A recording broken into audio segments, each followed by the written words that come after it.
How you doing?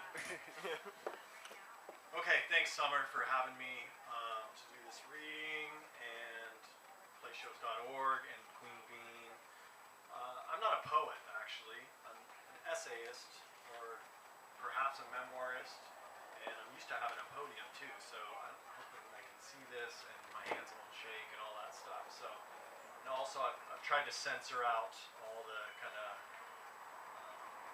profane language as much as possible here, so I don't mean to offend. This first piece is just a little slice of life, sort of about our neighbors, kind of. It's called Hit and Rerun. I was taking out the trash, walking into my backyard, and saw pieces of board on the ground, then a gaping hole in my fence. What the? Courtney, come look at this back fence. Those son of a bitches across the alley demolished it again. My girlfriend yelled from the living room, walking towards me. What? What happened? Those damn tweakers keep driving into it. They didn't even fix it the last time. That was like 2 years ago. She followed me across the double-sized lot past several rows of winter skeleton fruit trees and the lemon and grapefruit whose yellow spheres were resting on the frost-faded grass. Look at this. 1x10 slats broken at the waist, laying behind the cherry tree in the corner of the yard. 5 more hung from rusted nails like ripped redwood curtains, the dark marrow of their fresh wounds exposing the violence they had met. Geez, they even ran over the running board. I opened the gate and we walked into the alley where someone had also stacked a 4-foot-tall pile of eucalyptus branches against the still intact portion of my fence. What the hell is going on back here? It's a dump and a bumper car park? We should call the cops, Courtney said. I raised my voice to make sure the people in the alley house, whose driveway was directly across from my busted up fence, could hear me. Oh, hell yes! I'm calling the cops! I'm sick of this crap. The cops are going to be able to see exactly who did this. I pictured scabby-faced, unbathed cockroaches just like me over a decade before, scrambling to hide their stash. Yeah, let me go grab my phone so I can call the cops. My first hit and run was more hit and less run. The problem being that I was stuck in a ditch after I had been showing off and decided to get a little squirrely on a dirt and gravel road, yanking my steering wheel left and then right before plowing through a barbed wire fence. My friends Dave and JT tried to lift the front bumper as I gunned it in reverse, a rooster tail of mud showering the road I had skidded off. We were anxious to get out of there, having just smoked a joint, still drunk from the night before, but my truck wouldn't budge. 2 weeks earlier, on my 16th birthday, I had gotten my driver's license. We were 10 miles from town. We were stranded, which gave us time to make up our story. Finally, a model-faced old man wearing coveralls and driving a rusty green pickup crunched to a halt in front of us. What you boys doing out here? Well, I said, I swerved to miss a jackrabbit, then started fishtailing before I lost control and went through this fence. We were just out here looking for a fishing hole we heard about. That last part was true. You stuck? Yes, sir. Ain't got any rope with me. Be back in a minute to pull you out. 20 minutes later, as we threw rocks for sport and to kill the time, we saw a different car coming up the road. The farmer had gone home and called the cops.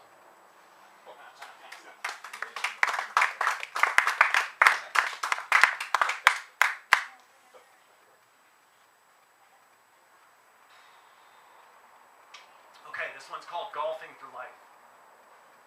On the 6th hole, after duffing a pitch shot from just off the green, my brother Brian snapped his pitching wedge over his knee like he was breaking a branch to feed a campfire. On the 10th, it was his 3-wood. On the 14th, his 7-iron. And on the 17th, he broke his 9. Nobody said a word. If you want to skip eating lunch at Thai House, dude, that's cool by me, I said on the drive home. Nope, a deal's a deal. We made a bet, you guys won, and Ray and I are buying you lunch. Over pad ma cure and brown rice, Brian grumbled about cutting off his oldest son. He's just an effing jerk. He came into town, stayed in my house, and didn't even say goodbye to me when he left. Screw that kid. I wanted to tell him he was crazy. That he was acting just like our dad, slowly and methodically erasing people from his life who didn't conform to his militant standards. But I was afraid of my brother and his mood. Plus, the other part of me didn't want to tell him what to do. I get mixed up in my own codependence, not knowing when to intervene and when to mind my own business. Is there another approach, I asked? A week later, I called Brian on his birthday to ask his voicemail if he wanted to go skydiving, or at least to lunch on his 45th. He answered with a text message that said, "Actually, I'm not feeling all that great today. Thank you and love you for thinking of me, but I think I should pass." So I stopped by his house with 45 lottery tickets, gave him a hug, and told him I loved him. I didn't know he had started drinking and using again. It was a new semester and I got busy with teaching and taking my own classes, often thinking I should call. Part of me just wanted to check up on him, but part of me considered the weight of our last time together. I recoiled, got distracted, and moved on. The next day, the same thought would occur and retreat again. This went on for a full month until I texted him about a UFC fight I knew he'd wanted to see. 6 days later, I sent him an essay I wrote about our dad. He emailed back, "Op, interesting and unfortunately very accurate. Also an interesting format. I guess every writer should write about what he or she knows, huh? Love, Bri." The next day, on the 25th wedding anniversary of his high school sweetheart, never his wife, my brother Brian drove to Kerr Park in Oakdale, sat down at a picnic table facing the tree-lined river, and shot a .45 caliber bullet through his temple and ended up face down in the mud. The note in my brother's pocket told the coroner to contact me first.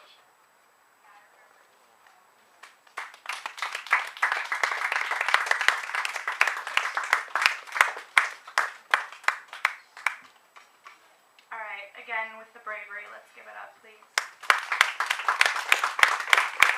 Optimism One, guys. I'm gonna let us have a moment just to honor that. Okay. Jason Decker, when you're ready, come to the stage. Jason Decker, everyone. Give it up.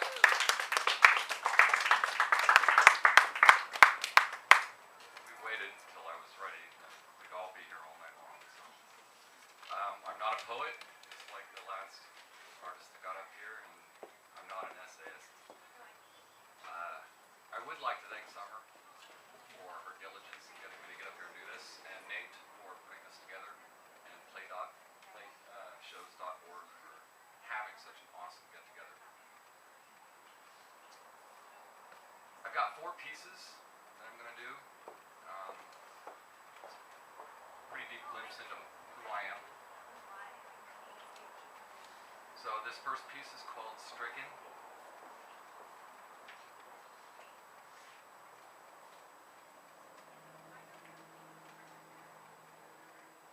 Moments could be forever changing while keeping us the same. They can be. They're usually not.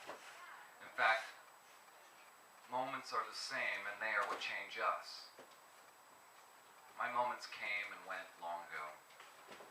I am now, and from these days forward, changed. I watched you from across the room, and you seemed so perfect. I was stricken. I saw how you had smiled and lit up rooms with those perfect little moons that had pushed upwards on your face, and again, I was stricken. These moons lie just below the bluest of blues, the blue of the oceans I found myself lost in. Lost myself years ago in those oceans. And yes, I once again found myself to be stricken. I have seen the sun rise from behind these oceans and moons. And one last time, there is no doubt in my mind, I was stricken. I have gazed at the sun for decades now. These gazes take the sight from anyone foolish enough to do so. The sun lies behind the oceans and moons. The dark sun does not give back the sight stolen from the brightest of suns. It takes the sight from me that I remember so well. I did not fall victim because I am stricken. I did not get cast into blindness because again I am stricken. I did not drown from my own folly because yes, I once again find myself to be stricken. I didn't ignorantly bring the moons up. I was there and am here with all faculties intact and vigor in my step. I, with purpose, walk into the oceans. I, with humility, attempt conjuring the moons. And I, with reverence, stare into the dark sun. The moons have stopped rising. The ocean's tide, while still there, stopped coming in and washing away the remnants of sorrows that's littered my sands. The sun has become dark, and yet, one last time, there is no doubt in my mind that I am stricken. Thank you. Thank you very much. This next one, I find it odd. It's called Hurt People. As simply a child, I was taught not to hurt people. On my junket to senility, I know I should not hurt people. As I witnessed indignant masochisms from hurt people, I knew the torment as they would apoplectically hurt people. I had gleaned from these preceptors that had hurt people how it looked and how to recognize the signs of tort that labeled them hurt people. It was apparent to me that I was surrounded by hurt people. Everywhere I looked, all I could see was hurt people.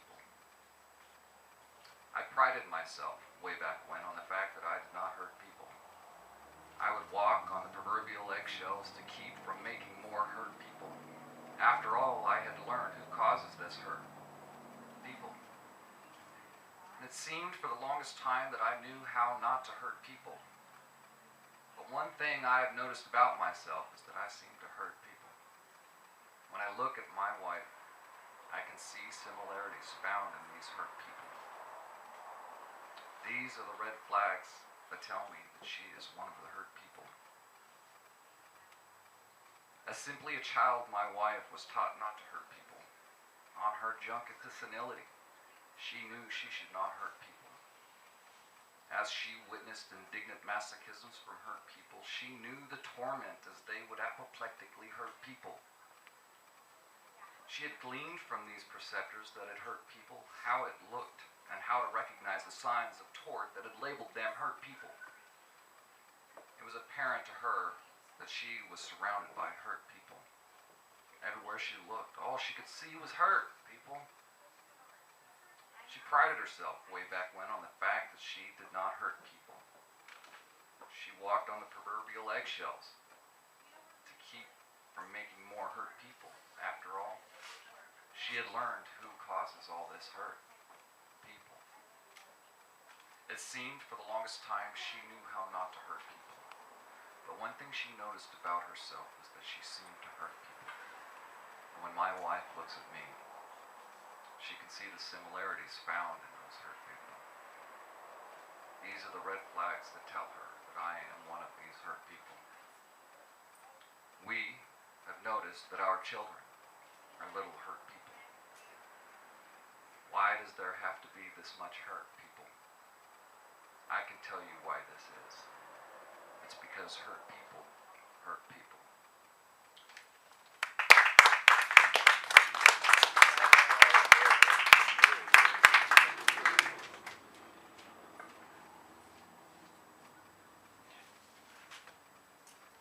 Thank you. Alright, this one is called My Void.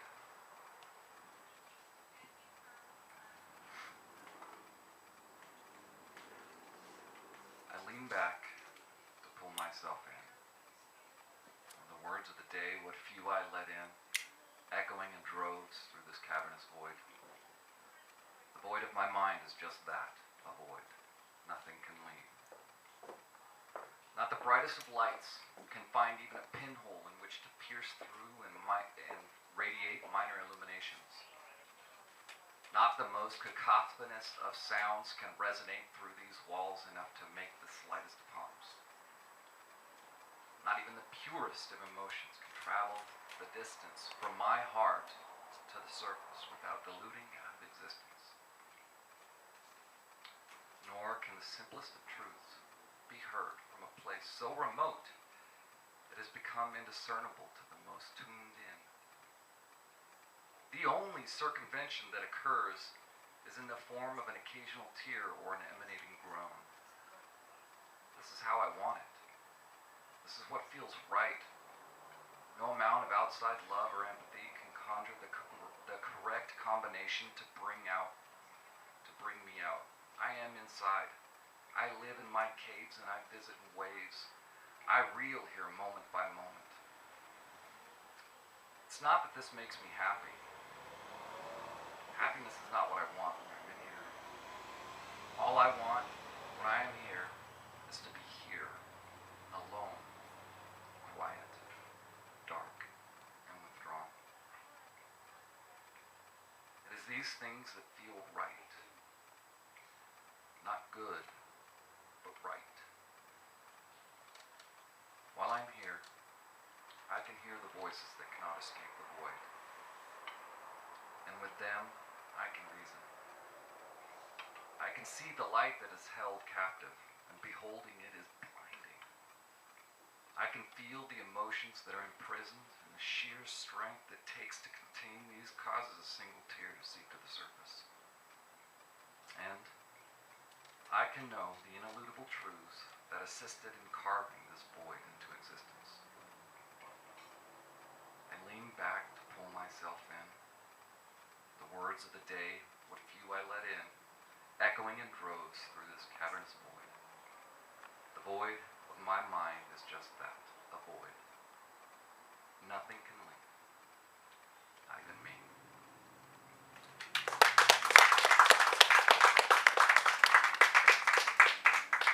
Therapy.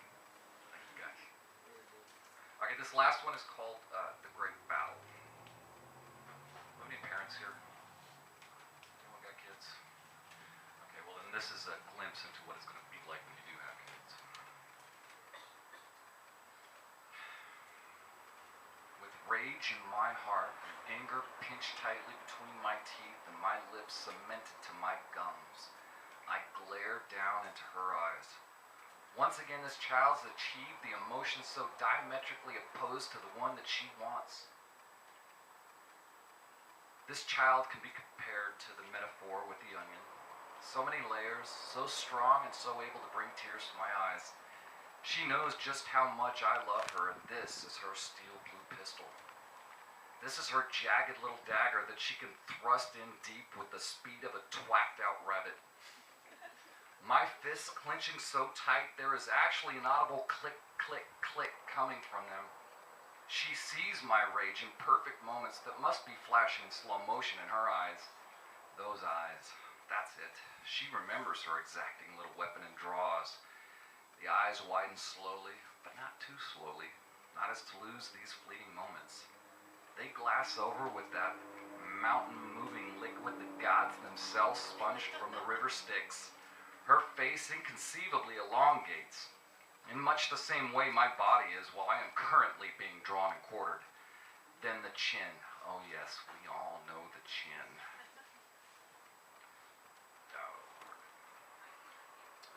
The chin starts with a twinge. I know what's coming. I can see it happening. But her slow motion is my fast forward, and the time to defend moves past me at an unfair rate of speed. I would have better luck passing light as if it were standing still. And I'm now wishing I was trying to do that other than this. But I'm not. I am right here, standing before a god. The twinge turns to a quiver. Now comes my slow motion. Her mouth cracks open, and from deep within her comes a roar that would tuck Cerberus's tail and send him fleeing back into the gates of hell. My fists are no longer fists. The clenching of my teeth is fading, and my lips are no longer tight to my gums. Battle is over with her final blow. I fall to my knees and defeat and place my hands gently on her glowing cheeks. I pull her into me, and as gently as a wisp, I place my kiss on her forehead. As I pull her from me, I see the pain, and the love, the sorrow, all swirled together in her eyes. With great effort, a crooked little smile cracks her pout, with agony still seemingly remained knotted up in her brow. I look into her pooled-up hazel eyes, and as I look deeply into those little windows, I see something else. What is this buried so deep I can hardly make it out? The deeper I look, the more I uncover. Peeling back these layers, I see pain, sorrow, guilt. Deeper through these stratum, humility, regret. Even deeper now, compassion. Empathy? These seem displaced. Even more layers. Love. Pity? Wait. This last layer.